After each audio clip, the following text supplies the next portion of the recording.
दोस्तों, किसी ने सही बात कही है कि दूसरों की समस्याओं का आनंद लेना बंद कीजिए, वरना ईश्वर आपको वही गिफ्ट कर देंगे। क्योंकि भगवान वही तो गिफ्ट करते हैं जिसमें हमें आनंद आता है।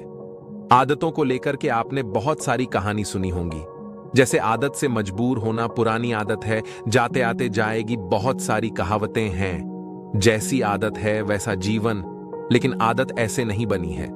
दरअसल हम जिंदगी के नाम पर आदतों को ही जीते हैं। बहुत सारी आदतों को एक जगह इकट्ठी कर ले तो जो बनती है वह है हमारी जिंदगी। नमस्कार दोस्तों, Bodhi thinks spy YouTube channel में आपका दिल से स्वागत है। दोस्तों, बहुत समय पहले की बात है। एक राजा था जो अपनी प्रजा और अपने परिवार का खूब ख्याल रखता था। लेकिन राजा को अपने आदमियों पर कुछ दिनों से संदेह था और उस राजा के 3 बहुत ही खास मंत्री भी थे जो उसका काम संभालते थे। लेकिन कुछ दिनों से राजा के उन 3 मंत्रियों में से कोई एक मंत्री ऐसा मंत्री था जो राजा के पैसों में गड़बड़ी कर रहा था और वह मंत्री अपने काम को भी ठीक से नहीं कर रहा था। अब राजा काफी दुविधा में था। राजा को यह समझ नहीं आ रहा था कि उन तीनों मंत्रियों में से कौन सा मंत्री बेईमान है और कौन सा मंत्री ईमानदार है। यह पता लगाने के लिए एक दिन राजा ने उन तीनों मंत्रियों को अपने पास बुलाया और कहा, देखो मंत्री जी, हमारा जन्मदिन आ रहा है, इसलिए आप तीनों को एक घने जंगल में जाना होगा और आप तीनों को एक एक बैग दे दिया जाएगा। उन तीनों को एक एक बैग दे दिया और उनसे कहा कि तुम तीनों को अलग अलग घने जंगल में छोड़ दिया जाएगा। उस जंगल में तुम लोगों को फल के पेड़ को ढूंढना है और अच्छे अच्छे और ताजा फल से इस ठेले को पूरा भर कर लाना है और तुम तीनों के पास सिर्फ आज शाम तक का ही समय है। राजा के कहे अनुचर वह तीनों मंत्री को जंगल में छोड़ आए। उसके बाद वह तीनों मंत्री जंगल में आ गए। उसके बाद पहला मंत्री बहुत ईमानदार और मेहनती था, तो उसने राजा के लिए बहुत सारे अलग अलग और अच्छे और ताजा फल से अपने ठेले को पूरा भर लिया। लेकिन उसे यह सब करने के लिए बहुत मेहनत करनी पड़ी। उसने अपना काम पूरा कर लिया था। वह बहुत थक चुका था और उसने अपना काम ईमानदारी से भी किया था। अब दूसरा मंत्री जो था वह बहुत ही चालाक था। उसने सोचा राजा के पास इतना समय थोड़ी है कि वह यह सब जांच करे कि मैंने अच्छे फल लाए हैं या खराब। तो बिना ज्यादा मेहनत किए उसे जैसे ही फल जमीन पर पड़े मिले, उसने वह अपने ठेले में रख लिया, बिना यह सोचे कि वह अच्छे हैं या खराब। जो उसे जमीन पर पड़े फल मिले थे वह बहुत ज्यादा खराब थे और वह आराम से पेड़ के नीचे बैठ गया। अब तीसरा मंत्री जो था वह बहुत ही ज्यादा बेईमान और आलसी था। उसने सोचा कि राजा सिर्फ ठेले की लंबाई और वजन ही देखेगा, यह नहीं देखेगा कि उस ढेले के अंदर क्या है और कितनी अच्छी और खराब चीजें हैं। तो उस तीसरे मंत्री ने बिना कुछ सोचे समझे अपने ठेले को सूखे पत्तों और कुछ छोटे छोटे पत्थरों से अपने ठेले को भर लिया और वह भी पेड़ के नीचे बैठ गया और शाम होने का इंतजार करने लगा। राजा के कहे मुताबिक समय समाप्त हो चुका था। शाम भी हो चुकी थी। अब वह तीनों मंत्री भी एक साथ अपने अपने ठेले के साथ राजा के महल में वापस आ गए। राजा ने देखा कि वह तीनों मंत्री जंगल से वापस आ गई है।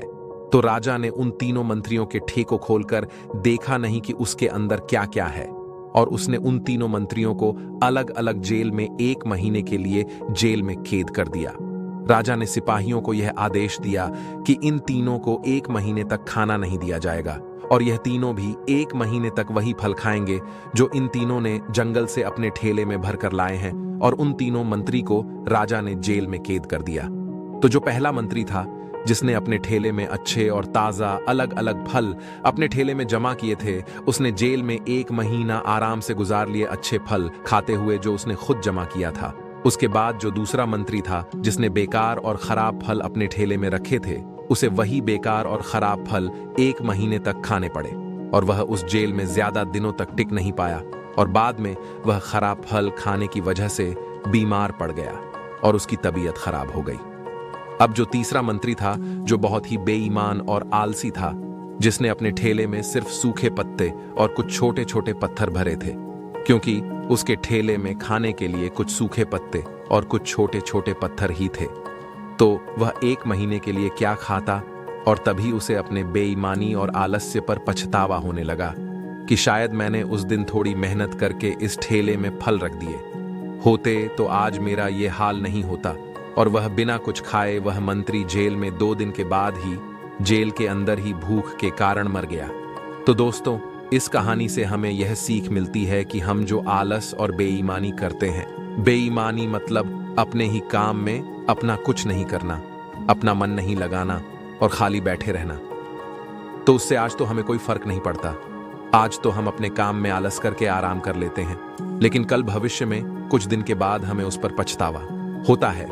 आपने बहुत से लोगों को यह कहते हुए सुना होगा कि काश उस समय पर मैं ऐसा कर लेता तो आज उस इंसान की जगह मैं होता, लेकिन उस समय पर उन लोगों ने आलस को अपनाया था, इसीलिए वह आज जहां के वही है। और जिसने मेहनत को अपनाया था वह इंसान अपनी मंजिल में आगे बढ़ गया। तो अपने काम के साथ बेईमानी और आलस्य बिल्कुल भी मत करो, उसके बाद तो हमें पछतावे के अलावा और कुछ भी नहीं मिलता। यह जो समय है ना, इसकी कीमत कोई नहीं लगा सकता है। हम लाखों रुपए देकर भी अपनी जिंदगी का 1 मिनट भी वापस नहीं ला सकते। इसीलिए इस समय का सही उपयोग करो। समय की एक अच्छी बात है और एक बुरी बात है। अच्छी बात यह है कि हम उसे किन चीजों में गुजारते हो, यह हमारे हाथ में होता है। और बुरी बात यह है कि समय गुजर जाता है और सभी के पास दिन में 24 घंटे होते हैं, गरीब के पास भी और अमीर के पास भी। बस ये हमारे हाथ में है कि हम उस समय से क्या नया कर सकते हो। तो अपने एक एक पल का हिसाब रखो कि हम उन्हें किन चीजों में गुजार रहे हैं।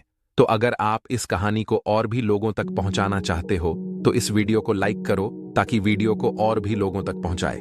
दोस्तों, आपने आज के इस वीडियो से क्या सीखा वह मुझे आप कमेंट में बता सकते हैं। इसी के साथ में उम्मीद है कि आपको आज की वीडियो पसंद आई होगी। तो इस वीडियो को उस इंसान को शेयर करें जिससे ये कहानी सुनने की जरूरत है, और उसी के ठीक बाद चैनल को सब्सक्राइब करें। तो चलिए फिर मिलते हैं ऐसी एक और नई वीडियो में एक नए मैसेज के साथ। तब तक के लिए अपना ख्याल रखें। धन्यवाद और नमो बुद्धाय।